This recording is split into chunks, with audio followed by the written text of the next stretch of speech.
Ali Akbar Abidi sir. দুর্নীতি দমন কমিশনের আয়োজনে খুলনা সদরে অবস্থিত সরকারি দপ্তরসমূহে সেবা বঞ্চিত ও হয়রানির শিকার নাগরিকদের অভিযোগ বিষয়ে সরাসরি গণশুনানি অনুষ্ঠিত হয়েছে।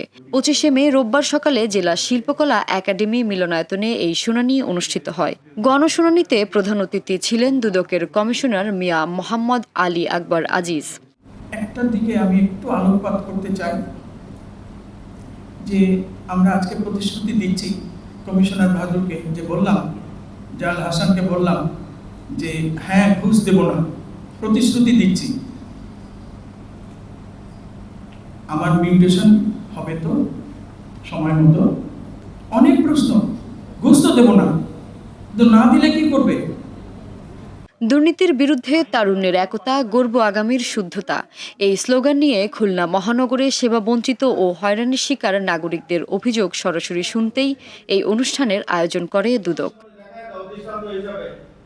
অনুষ্ঠানে বিশেষ অতিথি ছিলেন দুদকের কমিশনার ব্রিগেডিয়ার জেনারেল অবসরপ্রাপ্ত হাফিজ আহসান ফরিদ।